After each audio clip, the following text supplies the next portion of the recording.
Hello, and welcome to Keeping It Real with Shannon Live. Friendly them because you don't know how it's going to turn out. My kids empowered me to get out. What's going on with this remote learning and in the midst of COVID? Working for different elected officials, learning and understanding how to put the community first.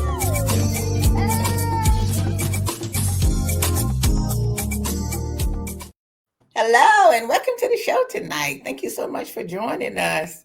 Well, hello there, Miss Dr. Vanessa. How are you? I'm good. It's kind of hot over here, but I'm good. Oh, good. Oh, you just want us to know you're in Panama, so please. She's in Panama, y'all. Tonight, we're talking about a very, very important topic tonight. Gang violence and guns on the street and how we can get all this off the street and dealing with our young people. And we have a special guest coming on tonight that's going to tell us about his past and what he's doing now for the future. Dr. Vanessa, could you introduce our guest? Absolutely. Our special guest tonight is Mr. Marion Tiny Frampton. He's the CEO, founder of TBS New Direction and Black Spades Security Services. Is a 2016 comeback from the New York City notorious Black Spades street gangs in the 1960s and 70s. Today, the organization is a nonprofit community service group that helps the Bronx community. They provide food distribution for the food insecure and focus on anti-violent initiatives. Let's welcome Mr. Tiny to the show. Hello there, Mr. Tiny. How are you? Well, let's give him your full name. This is Mr. Marion Frampton, as they call him Tiny, but his name is Marion Frampton. So welcome to the show. How are you? I'm fine, ladies. How you ladies doing this evening? Fine, and you? Good. This is a very important topic we're going to talk about tonight because our young people, you know, we're trying to get them under control. We're trying to talk to them. We're trying to get them to understand that the violence is not the way to go. And you are a good person tonight to really talk about that because you are a former gang member, but now you're in a new direction. You're going a new direction to help people now. And that's what you've been doing for the last years, is trying to help our young people, you know, find their way and know that there's another way besides violence in the street. So I'm pretty sure everybody had heard about the Black Spades gang. So could you just kind of introduce us to who the Black Spade gang was? Well, I must say that the Black Spades come from the 60s. The founders of the Black Spades were never ever wanted to bring the Spades about as a gang. They came about as a community group organization up in the Soundview section of the Bronx. Because back in the 60s, as you guys know, the drug epidemic was crazy. And they wanted to protect their neighborhoods and things like that. But as we dealt with the system, as they dealt, not myself, because I came into the Spades in the 70s, you understand? But as our founders started dealing with the communities, with the police and stuff like that. Now you got a bunch of young black men out there standing up for the community, and they started a lot of opposition started coming at them. A lot of different people, the police. So they found themselves fighting to survive. Okay, but must say this, and I must say it straight. The Black Spades would never ever brought about to be a gang. They were brought about to be a community-based organization to help their neighborhoods. This is what the purpose of the Spades and the intention of the founders of the Spades wanted to do. But then, okay, then, so that's what I'm saying. So how did they get that reputation that everybody was scared of them back in the day? They said they was the most well-known, you know, a violent gang that was out there. So Well, how do we get to that point? Well, you get to that point because if you have to speak the truth, and sometimes you want to hear it, sometimes you don't. When you start putting a lot of blacks together, you put the Black Panthers together who wanted to help their community, but the police struck them down. You understand? You got the Bloods and Crips that wanted to help their communities out in California, here and there, but the police struck us down. We were a majority of the founders were a majority of a lot of blacks. We had Latinos. You understand? Hear it, and the police didn't see it. We fought the junkies, we fought for this, we fought for that, but the police did not see us as helpers. They see us as the enemy. Whenever you put a bunch of black people together trying to do something to help a cause in the neighborhood, then there's always going to be opposition. We fought, but because we use the name Black Spades, a lot of blacks and Puerto Ricans were attracted to that name. And the Spades went from one to over 1,000 members in the 5 boroughs in New York. And Mm. we just had to fight to survive. And because we were considered by the police department as one of the notorious gang, because we found ourselves fighting the white gangs. And if you notice, up in the Soundview section of the Bronx, there was a lot of white areas. They found themselves fighting a lot of white gangs. Our schools wasn't really integrated at that time. Our high schools wasn't integrated. So a lot of us was going to, a lot of our founders, and I keep saying us, but a lot of the founders was going to those schools, Truman, Roosevelt, Evander, all these places that was white schools. So therefore, we found ourselves fighting a white system. Now, when you're black and you're fighting the white system at that time, you're not being liked and you're going to be judged. We were judged, and then our numbers grew. Most when we went places and people loved to see us stand up and fight for what was right. You won't see that in the history books. We was fighting Norman Thomas, all those different schools. We fought in those schools to preserve the right for us to go to those schools. And that's how we became notorious. The police considered us one of the most notorious street gangs in the city of New York because our numbers grew and we wasn't taking no You know, nonsense from mhm. nobody. Right. Don't mean to cut you off, China. I think the climate of the 60s and 70s is not that much different from today when there's a collaboration of one race together. I think the opposition is the fear of what this collaboration can do. And I think that's why you always may have some interjections of what's doing here and what's going here, although it may be meant the initial initiative be one thing like you're doing today. That's something that's a different initiative, and the gang has a different meaning to it, gives it connotation. But I think the climax today overall is still the fear of any type of one race collaborating together. It's it's even worse today than it Mhm. was yesterday because now you got social media. Mhm. When we grew up, we only fought for what we seen in front of us. Right. Today, and we had opinions on what was in front of us. Today, our kids have opinion on different counties, different places because social media has brought us eye to eye. Our kids can see themselves even though they see their skin of themselves being lynched, being killed, being discriminated against. So the climate is much different, and Well, I I'm tell everybody, right. I was referring about to the threat of the collaboration, and even the climax of today is more fearful for the opposition. it's nobody want us to come together. You understand. I think we all know nobody want to see the black folks all come together from no matter what state they are. We all stand together because together we are a mighty force. We are a Absolutely. mighty force, but nobody wants us all to see. You understand? Us all come together. That's why we have so many denominations, so much separations. You understand? And right now, one of the things that I'm doing myself is that in 2016 when I brought TBS back together. And let me tell you why I use the word TBS New Direction. TBS stands for the Black Spades in a New Direction, but I had to use TBS. I had opposition coming against me when I tried to start my organization. So what I had to do was I abbreviated the name TBS New Direction. But when I got on the floor and I got in front of people, I was able to verbally let them know who I am, a Black Spade, and what the TBS stand for.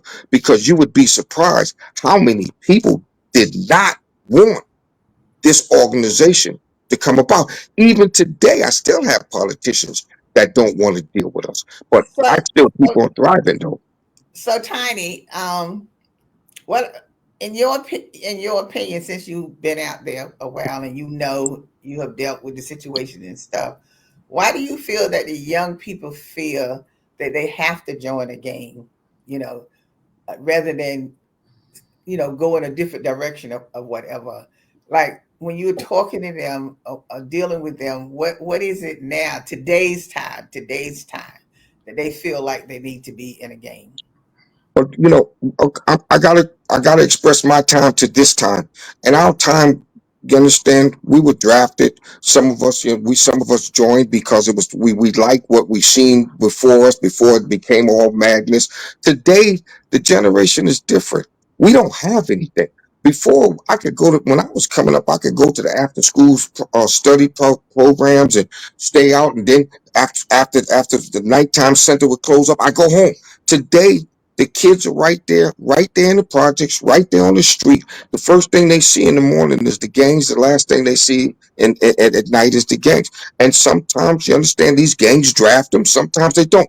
You'll be surprised how many of our kids are attractive to the gangs because of what they're doing. They're attractive to the gangs because the system has taken away so much. And every time we take a one step forward, they take us two steps backwards. And the kids see this. The kids see this. When we grew up, well, I'm gonna say me. I don't know how old you guys are. When I grew up, we Well, had to walk. I'm only 34, so you know. Okay, okay. But when I grew up, we had the electric shop. We had the AV, the cooking classes. My mother made me take cooking classes so I can cook today. But we had the electronics. We had this. We had all the wood shop. Everything that gave my generation a job. Today, they done took all those things out of the school, and now they want you to pay for it, knowing that we don't have the money to pay for it. So you get a few kids that get a couple of grants or a couple of scholarships that can go to these things. But what about the masses? So they're attracted to the street. A lot of them are very attractive to the street. They're attracted to the money. They're attracted to what they shoot. But there's one thing that the street has that we are losing as elders, and that's unity. We don't. They see the division amongst us as adults. All the kids that I talk to on the street, they say, "Man, y'all ain't doing nothing better. We don't have Martin Luther King no more. We don't have Malcolm X no more. Yeah, but We got they have to understand, even though we had leaders, even us as grown-ups, even though we had leaders, okay, but we still need to be able to do something for ourselves. But on that note, we're gonna take a quick break and we're gonna come back and really talk about your organization and what you're doing now and what we feel that young people really need to be doing. We'll be right back. Hello, this is Marshall Cuellar, and you're watching Keeping It Real with Shannon. It's Shannon. It's Shannon. They say there are no excuses. They say to just push hard. They say to just go faster. But when we're on the field, they don't know what's going on inside us. How hard is too hard? When do we get support? When do we raise our hand and ask for help? We need each other. Love. You're mine.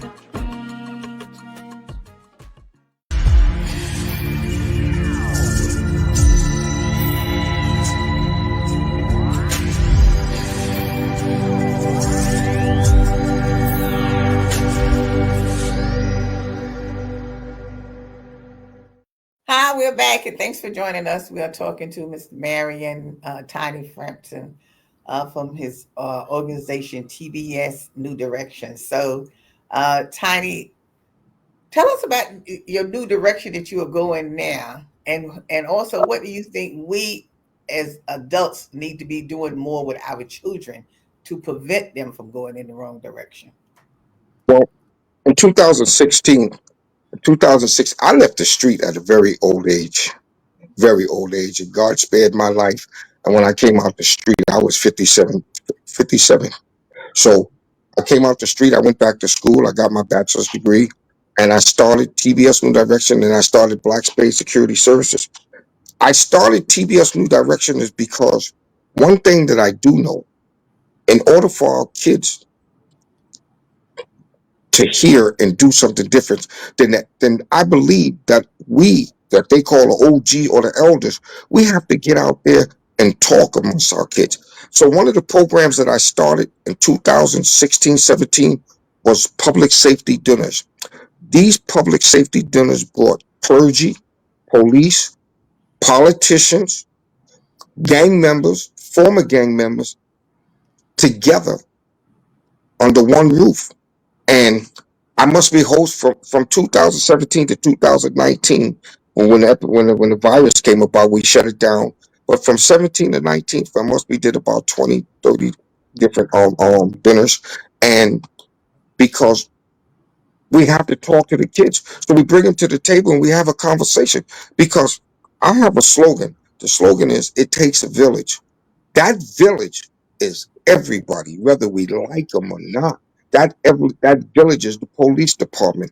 That village is our politicians. That village is our clergy. And as you guys know, our clergy used to be our first line of defense. They might get offended for what I say, but they're not our first line of defense no more. You see what I'm saying? The kids don't like the police. They don't. The internet has allowed them to hate the police for what they see, but they got to realize that the village is everybody, and we got to work together. We got to be able to put the boots on the ground and meet the kids. You got a lot of programs out there. You understand? Anti-violence programs that's doing good jobs, and they're going out and they're doing what they do. But I didn't want to change my name. I wanted to keep my name, the Black Spades, but I used TBS because it's a name that comes with a punch.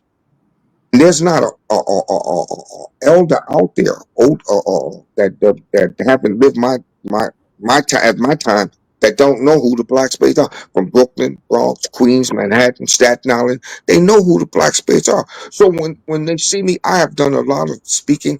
We have to bring our kids together.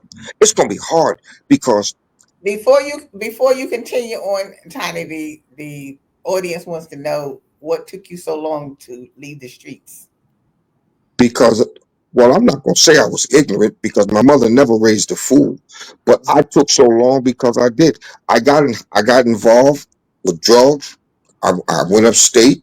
I got 21 arrests. I've been upstate twice. I started out there, started drinking and drugging and stuff like that, and I just woke up in 2013. My last day of the street was January 1st, 2014. I have not had a drink, a cigarette, no type of drug. I stopped everything. I just got tired of being tired. And I got tired of watching our kids. I really got tired of watching our kids do, do, do, do the madness. And so I said to myself, you know what? You can't talk about it. You got to be about it.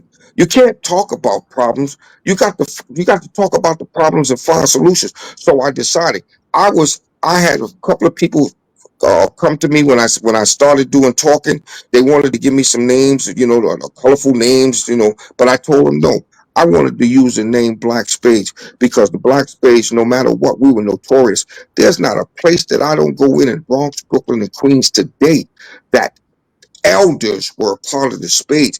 And when I go places and I do what I do, like we do food, we doing food around the Bronx and Manhattan, we distributing food. I take these public safety dinners. I just don't go into a neighborhood. I go into a neighborhood and I know there's a spade there. There's somebody from a peacemaker or a different gang, skulls or whatever, because we had relationships with a lot of brothers. And there's a lot of brothers and sisters out there, former gang members that's trying to do things. So I just got sick and tired, and I woke up one day and I said it was time to change. And I was 57 years old. Well, And today I'm let us congratulate you for making that decision to Mm. get out of the street. But I also want to talk about a little bit to talk about when you was talking about when you have the gatherings that you have and the politicians and all the other people and things like that. But don't you feel that it starts at home first with the Oh, parents and the children before we even get to the outside people to talk to our kids? I personally feel that it starts in the home with our well, kids. I'm not saying that you try to raise your kids and they still get out there and go the wrong direction. But I think it starts at home, and that we need to be more aware of what our children are doing and where they are. Because a lot of times the parents don't even know where the kids are. I mean, because I when I'm outside, particularly in the summertime, and I see young kids out like 10, 11, and 12, and it's like 10, 11 o'clock at night, and they pass it, and I'm like, where are you going this time of night? You know, by yourself, or you see them with another kid or whatever. So I just feel that we as parents has to pay more attention, particularly when they start to get into that teenage age stage, because that's when you're going to start losing them at that time. But if there's a firm grip there, more so they won't get out there as bad. But I just feel as parents we need to pay more attention to our children, not leaving it to the clergy, everybody else or whatever. I mean, that's how I feel about it. to a degree, you are right. But let's go back. Let's go back to the crack epidemic. We lost a whole generation to where my grandma was 60 something. Today, grandma's is 30. Okay. Let's go back to society. The system. The system has taken away the rights of the parents. We can no longer yell, beat, or anything out there without getting arrested. You are so right because I, I, I you are know. so right. I'm sorry. I'm sorry for No, laughing no, no, because no, no. see, It's I ain't even thinking about no police or the courts or nobody else. This is my child, and I'm going to save my child at all costs from the street. My thing is, it doesn't say you can't discipline your kids. It says don't abuse them and beat them up and all like that kind of stuff. But you have to discipline your kids now. Well, Lottie, we know we live in an imperfect system, right? And the system is working how it's been designed to work. But in addition to having parents have that firm grip on the kids, when you're out there talking to these young kids, what are some of the concerns that they have? Because a lot of these kids may come from parents that are kids themselves, right? Or they may be coming from single household family, or maybe some of these kids are on the street because they don't have a place to go, a place to sleep, or some place to eat. What are the concerns that you're hearing from them? well, a lot of concerns is you just said some of it. When we talk to a lot of kids, okay, uh, um, we deal with United Christian Baptist Church up on Gun Hill Road, and the kids come in and they sit down and talk, or we're out there, whatever we doing, you understand? Because we do a lot of community events, and one of the things is that our parents don't understand, and a lot of them really, a lot of our kids today really don't even respect their parents because and you said something about that's your kid. That's not your kid. You may have birthed them, but people tell you what to do. And you know what they did? They drill this into our kids. Now, a lot of people may not like to hear it, but the system drills it into our kids that you can have your mother locked up, your father locked up if they yell at you. You understand things like that? I grew up with a mother that I feared. Even when I was in a gang, I feared. And I didn't fear her. My fear was respect. The kids have no respect today, and we do have good households. There's a lot of good households out there. Before I answer that, before I add to that, Tiny, but before I answer that with my answer of what did the audience member asked about, what was if both parents are affiliated in gangs? What about if both parents were gang affiliated and that's all they know? Well, well, well. I'm going to say no to that because a lot of parents wasn't gang affiliated, even though they was around them. They wasn't in it. They might have got caught up. A lot of the parents got caught up in drugs. A lot of parents. That's how we destroyed a generation of parents when they got caught up with the crack. Okay, the crack destroyed a whole generations to where grandmas was 50. Now grandmas are 20, 25. It's like I'm not going to take nothing away from us because we do what we do to have to survive. And to an extent, you are right. The kids are making statements. Oh, our parents don't care. Or my father drinks a lot. Or my mother, you understand, all she do is curse and yell at her. And I'm not saying that these are bad parents. All of them, no, because we be crucified for those who are really bad. Those who go to the extreme of burning and beating to death. You understand? We're being judged off those parents. And those that want to really take care of their kids and those that really want to stick by their children have it the hardest because because their kids out there and the kids hear this and this and that.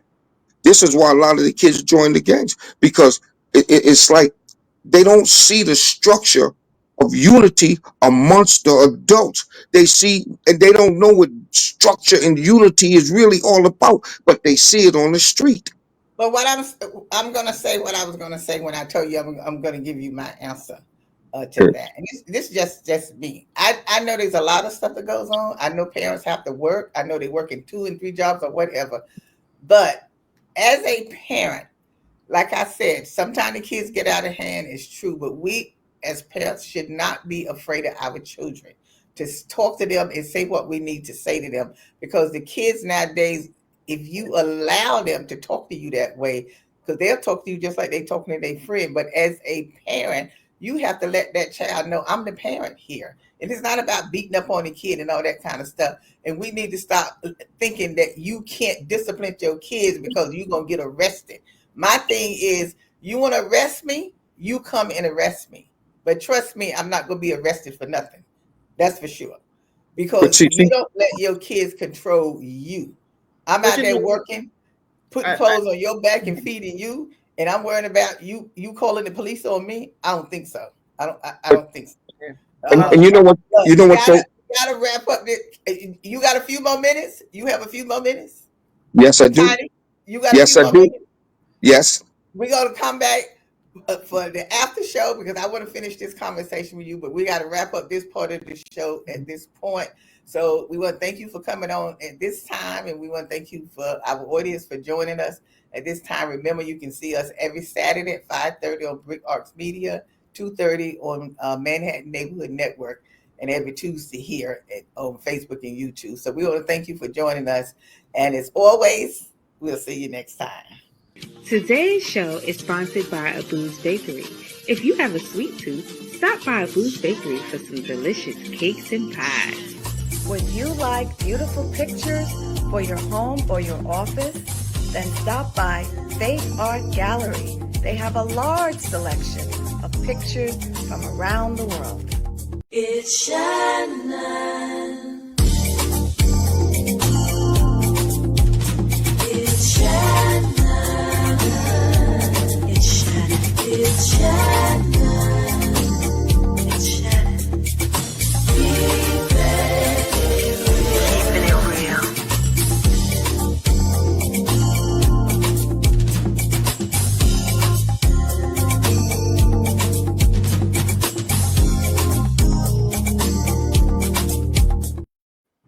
Thank you for sticking around for a few minutes. We just want to do our after show because I want to continue this conversation with Mr. Frampton.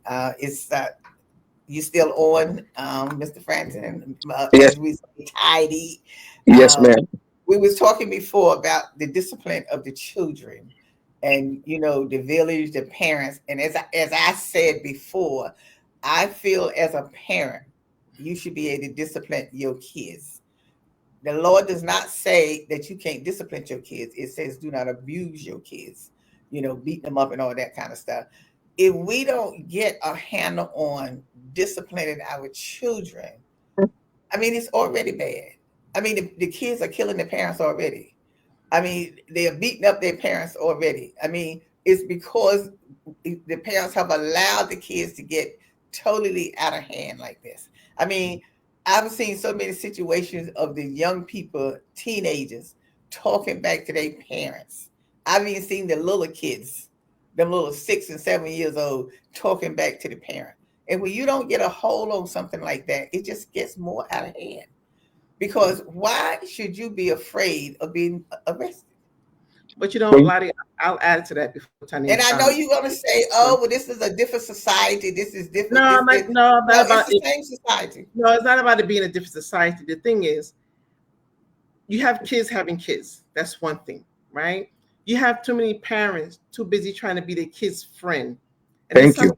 sometimes you have parents don't want to parent until they become teenagers when they start seeing the trouble. You have to start from small. You have to start from day one. And a lot of these kids, they become entitled to a lot of But material. that's what I said earlier. Yeah, I said but they that come. earlier. Yeah, but You have to yeah, pay more attention to the kids when they're born. Okay, can I say something? Can I say something to both of you guys? Please forgive me for cutting you off. You both are right. Neither one of you are wrong. We shouldn't be afraid. We should not be afraid of our kids. Because the day that we got to be the day that I got to be afraid of my 20-year-old grandson, then I'm gonna give him the keys and I'm moving out. We should not. But we are being judged by those that go too far, those that kill their kids. We shouldn't be judged by them. You ladies here who raise your children right, who work 24 hours of the day to put food on the table and clothes on their backs and trying to teach them the good way, should be able to discipline your child and should be able to tell them yes or no and don't go out the door. But I will say one thing: society has stopped. And you want to hear me say it? White society has stopped us from disciplining our kids. Mm-hmm. They Mm-hmm. have stopped us from being parents. Do you think that I'm out there and my wife deals with an agency that deals with the parents and the children? She's a former correction officer. Do you think that when she's out there that the parents want to let them? No, they don't want to let them. Every time the the kids call the police for BS because society gave them that right, and the parents get locked up. Yes, ma'am, we should never be scared of our children. The day we scared of our children, then we should just lay down and die. But when you take away our rights as being mothers and fathers, especially when that mother say, I brought you in this world, I'll take you out this world. But before I let you kill yourself, but she's the one that get locked up. Yeah, and unfortunately, that is the situation. But like I'm always saying, the system is working has designed to work, and I'm always saying on a caution that parents do a lot, right? They do a lot. A lot of kids don't understand what it takes to become a parent, what it takes for that parent to put food on the table, keep a roof over their head, put clothes on their back, and for them to have a decent holiday here and there. But I always say, you got a child that's out of control, you don't sacrifice the whole family for one child. You let that child go. And I know sometimes it may be sad to say and harsh to say, but you know what? I'm not going to sleep with one eye open, one eye closed. I'm not going to walk the street looking over my shoulder. Sometimes you have to make a decision, and sometimes it may not always be the right decision you want to make at the time. So is it going to be you, the whole family, versus this one child? Which one is it going to be? But you know what though? But see, This that's is my why. point. You're letting the kids be control of the head of the household, like they the one out there working or something like that. Yes, kids go astray. Kids do go astray, but there's consequences. See, now there's no consequences. They want to let the kids do whatever they want to do. They let the kids say whatever they want to say. But you know what? Some of these I'm kids. not talking about the young kids that's having babies that's young. I'm talking about the older people that has kids. But, We know the but young you know what? people that's already like 18, 19, 16. But you But some of but you these, Do without support. some of these, I'm but some talking of about the these older kids, ones. no, but but some of these ladies, kids are supporting the families. Some of the kids but are doing what they're doing by any means necessary, and are bringing money home, are paying bills, and this is some of the conflicts that's going on as well. Because now, how do you tell me what to do when I'm paying the bills here? but not only that though, ladies, we have a lot of mothers and fathers, even fathers now doing the right thing. Unfortunately, we don't see a lot of the good. They show us the bad. And this is why I also brought TBS New Direction back, because you see, kids don't think fathers and mothers know anything. I can help your child, but I can't help my child. This is why my mentoring program, we understand if you ask us, we'll get involved and we'll try to talk to them. Sometimes it works, sometimes it don't, but we don't give up. Because you know what though? Even me, even growing up, I didn't think my mother knew anything. But now she's dead and gone. She knew everything in the world because everything that she said comes to play today as Exactly. me as an adult trying to help Exactly. my grandson and my kids. Exactly. But Mhm. but we I, but we didn't understand it. I was in the gang. My mother didn't want me in the gang, but she knew she stuck by my side through thick and thin. You understand? Mhm. And I understand sticking by our kids. And this is why I do what I do, because whether they're my kids or not my kids, I stick by their side and try to help them. Because ladies, I don't know if you have kids, but your kids may listen to you and may not, but they'll listen to someone else. This is why when our public safety dinners and I bring the OGs, as they call them, off the street, and I bring them to the table, because we got to get out there. If they tell us to mind our effing business, so what? Move on. We don't have to react to their thing. Move on, because see, there's kids out there that want to listen to us. There's kids out there that wants a different, you understand, projective of life. But if we don't do nothing, and if we keep letting social media and we keep letting the police and letting this and letting that rule our kids, then we lost. What But what we what kind of this you said is you said some of what I was saying about the kids, just like you said about the social media. yeah. How is the kids on social media? Even the But you little know what? ones are on social Let me tell you media, something. and So it's not being controlled how much social media are they on and how long they on there. And this is what I'm saying, that it's just nothing is coming together for the kids to know that you can do things, but you have to understand also there's consequences when you do it. So any of us can get in trouble. I could get in trouble or whatever. That don't mean I can't turn my life around or whatever. Just like the young man just said, well, he was in the gang and now he was working for transit, New York City Transit. Yes, that's what I'm saying. We're not saying you can't make mistakes. Everybody makes mistakes. It might not be that Absolutely. mistake, but it may be something else that we have done. It doesn't mean that you can't. Just like you was saying what you was doing when you was out there. Now you have changed your life. Now you are helping the young people change their lives and turn their lives around, or talking to them in a way they don't think about doing those things. That's why when you have your dinners with the kids or whatever you do with the kids, you talk to them and you hear what they are saying. They're voicing what it is they need. So that's what I'm saying. As adults, we all have to stop being afraid of these kids and step up and talk to them. Like, my friends will tell me all the time, why you saying something to them? They're going to knock you in your head or whatever. Well, okay, then. I'm not going to be afraid not to say something to them because, well, if you knock me in the head, okay, it wasn't like I wasn't trying to say something, because I don't walk up to the kids, to the young males and say, oh, well, what are you doing on the street corner? What are you doing this here? I would say, young man, you are so handsome or whatever, but I think you need to pull them pants up a little bit, and stuff like that. Or if I hear them saying bitch and hoe, I say, who you calling a bitch and hoe? Because if you calling a woman a bitch, you talking about your own mother, because she's a woman too. Why do you have to speak that way? Oh, well, miss, it's okay. That's just how we speak. And I say, well, don't speak that way. Don't be calling the ladies bitches and hoes and stuff like. Why don't you say my sweetie?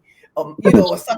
You know what I'm saying? Like, you yeah, talk to them in a way but you see how you that are you're not presenting downing them. yourself. But you see how you are presenting yourself. Everybody doesn't do that. That's how you get the rebellious. Everybody won't speak the same, but everybody has to find a way to approach people. I have to find a way to approach you as a woman, you to approach me as a man, and we both have to find ways how to approach our kids. The kids are approachable, but not when you're looking down on them and not when you're talking dirty to them. You see what I'm saying? We have to find ways. It's like, I'm not saying that everything I do is right and everything I do is wrong, but I do say to myself that I ask God every morning to help me to find a way to approach the kids, because we live in a society today where, whether we like it or not, our kids are being dictated by social media. And as you just said, how do they get on there? Because social media don't care. Because now they might listen. I know a young lady that lives in my building right now that got 5 different accounts with 5 different faces. Yeah, but 5 you know what? different faces. You're right that the social media is controlling the narrative, right? But what I Yes, want to they're ask, controlled. right? But what I want to ask is, sometimes when you having these dinners and there's politicians and law enforcement there, how are they receptive and to the anti-violent initiative that you are putting out into the community? Well, I tell you one thing: the police. Most of the time, I'm a focus on the police, and the reason why I focus on the police is because it's much more harder with them. Either with the nobody likes politicians, period, but they deal with them. But the police have it the hardest because of the color of their skin. And when we in those meetings, and most of the white commanders from the 47th, you understand, the 40th, those are the precincts that I dealt with. The 43rd, they come out. What I do, I don't speak in riddles. I speak what's is real. I didn't like near one of them. I didn't like anything white because nothing white when I was growing up liked it me because of the color of my skin. But at these dinners, I stand up and I approach the commanders and I shake their hand and I give them a hug and I let them know when you live, you learn. A lot of us won't get a chance to learn because some of us won't live long enough. But if God allows you to live and learn, like He allowed me to live and learn, I'm 69 years old today. You understand? He allowed me to live and He allowed me to learn. He allowed me to understand that the white structure is the system is here, but not all white people, even though we classify them all the same. Because now here's something for you. Growing up in these NYCHA houses, we had Chinese in the Black Spades. We had white boys in the Black Spades. We all lived in these projects that didn't care nothing about race, and we were all poor. So, and we all went to school together, and we lived in the building together, and we grew up. We had, now they call Black Spades, you understand, racist. We were never racist because we had white friends. I come out of the South Bronx, Mott Haven projects, where I had white friends in my building. I had Chinese, most of them gone now, Chinese friends, and they ran the street with me. So you see, but we were majority black, so they crucified us black, but they don't know that our history, we were never prejudiced. Okay, so Toddy, let me ask this, and because we're gonna have to go, our time is running out. Um, Being that society is like it is, we got problems with the police, we got problems everywhere with whatever's going on, but we got to save our kids at all costs, especially Yes, we our do. males. So as you talk to the young people, particularly the young males, what is it you see that we all of us, parents, everybody, need to be doing with our kids to help save our kids now? Because It we it may know it, they're in it may crisis. it may sound hard. It may sound hard, but we need to be out there talking to them, whether they listen to us or not. If they turn their backs on us and walk away, we come. Some of us will come back the next day. We don't push up on them. We talk to them. We have to let our kids know. You understand? And most people say they need Jesus in their life, but Jesus still got to talk to them. If they don't understand who Jesus is, then they don't understand because He's not talking to them. We have to talk to our kids, and Jesus talked to us to talk to our kids. We have to talk to our kids. And this is why I push for former gang members of the 70s to come back on the streets. We lived in unified blocks. We lived back in my days, and I'm not gonna keep saying back in my days because today is different from back in our days. My block is not the same today as it was when I was back then, but we still could come out and talk. We still could come out and talk. And we still have to talk to our kids because we either gonna come out and sit down and talk to them or we gonna lose them. And it's bad enough that we losing them. And who's more attractive to them? The gangs on the street. Because whether you want to believe it or not, the gangs are more unified than we are. Now, Absolutely. it's not a good unified, but they're more unified than we are because we can't even stand up to talk amongst ourselves. But they can stand up and talk amongst themselves. Well, We you know have what? to. Definitely, what you are saying as far as talking to the young people. That's a must. That we must talk to the kids, as I said Absolutely. before, and we must stop being afraid of the That's right. kids. We have to stop being afraid of our kids and stuff like that. And sometimes we have to be hard on them, and sometimes we have to talk to them in a way that we may not want to talk to them, but you do have to talk to them in that way because sometimes you have to talk in a way that they get the message. But And see, that you you said mean business. because, They have to know that you mean business, because if but you don't to talk cut if you you off, mean business, forget it. to cut you off, you said it yourself earlier. We have to stop being their friends. That's my point. There you Because go. that's why they're attacking the parents. Mm-hmm. I say I'm talking from experience. I'm not talking for nothing nobody told me. I worked for the Board of Ed for 40 years, and I had to deal with parents and their children. And I used to see when they come in, sometimes the kids would be talking back to the parent. Instance one time, I had a 13-year-old. We had a conference because he was giving the mother a hard time, bad, blah, blah, blah. We had the conference. She's telling about his behavior and everything. He turns around and tell her to shut the F up. So I'm sitting there waiting for her. I thought maybe she was going to get up and knock him out on the table or something, say something to him. And she just said, "Oh, Miss Shannon, you see how he talks to me?" So when I turned around and said something to him, he didn't open his mouth. He said nothing. And then when I came back to him, when I told him to get out of the office and then come back, and I had a little conversation with him, and I was telling him about being respectful to his mother and stuff.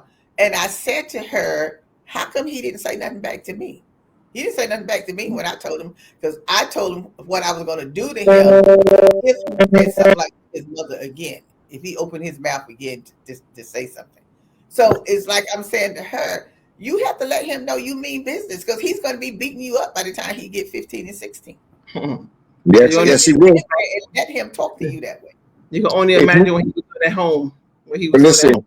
Well, that's what I'm saying. So she gonna say to me, "Well, Miss Shannon, you know if you say," I said, "I thought you was gonna get up and I'd find one of his teeth on the floor or something. You sitting there looking at him and he's saying something like that to you." I said, "But he didn't say nothing back to me, because I told him I was going." But if he said anything else, yeah, being disrespectful. That's what I'm saying about we allowing our kids to talk to us any kind of way.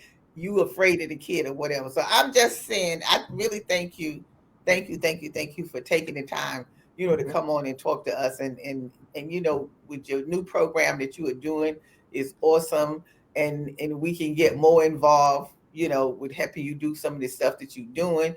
I know most of all your work is mostly done in the Bronx, but you need to branch out over here and come over here to Brooklyn. I, it's kind of funny because the young lady right there, she said, Exactly. when I met her, she said, "Come to Brooklyn." I ain't gonna lie to you. I said, "Ma'am, I ain't been to Brooklyn in 40 years. You know, I've been to all the boroughs except for Brooklyn, and don't ask me why. I just never went. The last time I was in Brooklyn is when the Education of Sonny Carson. We were in that movie, and I met Sonny Carson, and he brought all the gangs together, Tomahawks, Jolly Stompers, and we was in that movie. That's the last time I've been to Brooklyn. Last time. Well, we know the Bronx keeps you busy. There's a lot of stuff going on in the Bronx to Yes. keep Oh, you yes, busy. it is. So as long as you doing what needs to be doing in the Bronx, with the young people over there, we appreciate that as well.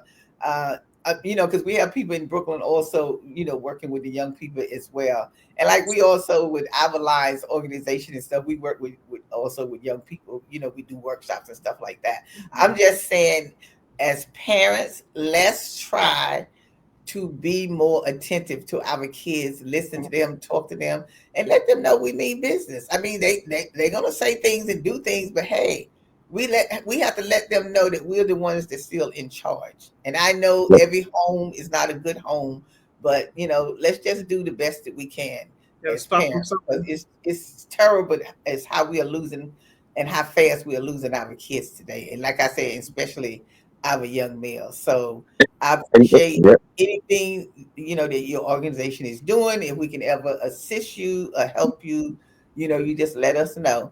And when we do have our next event, we are going to expect you to show up in Brooklyn. I'll bring in the Brooklyn guy. I'll talk to him already. You're coming as a guest. Yes, yes, ma'am. Yes, ma'am. So you Yes, can ma'am. cross the bridge and come. Okay. All Yes, right. yes. So thank But you. listen, And if you I are like to having think something, even in the Bronx, we'll come to the Bronx. We'll come to the I- Bronx. We'll we come to the do. Bronx. Right now, we do a lot of different things. We feed for Christmas. We give out Christmas toys. We feed for Thanksgiving, and I mean, we fed that for the last 4 years. We feed over 400 people. We also feed on the street.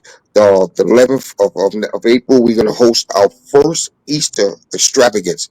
And listen, we don't receive funding for anybody. We finance ourselves, and when we do things, we like to make a big deal out of it. So this Easter extravagance, we hope and pray it's our first one, but we want to make it so memorable. The kids will say, "Oh, when, where y'all gonna hurry up and do the next one?" And we fund ourselves because, like us, like I said, we don't want nobody to tell us where we can go and can't go, and that's why we work all around the Bronx. Basically, we've been down the Lower East Side, all around Manhattan, and we do what we do, and it's like we do public speaking. I do a lot of public speaking. You understand? I've been as far as Delaware and DC, and we just do what we got to do, but we try to focus on our own community because that's number one. Right now, on 222nd of White Plains Road, our pastor Reggie.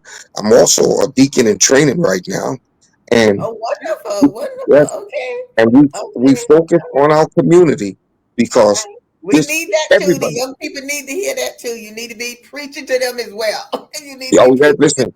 as well. So thank Yes, you. We want to say thank you again for coming on. And maybe in the future you'll come back and update us on some of the stuff that you're still doing up in the Bronx and with the young people. And let's just pray for our young people. We have to pray for our we young have. people. We're gonna do Listen, that. So thanks again for joining us. And and thank thank you you for for staying having me. around for our after show. And I hope you enjoyed the show today.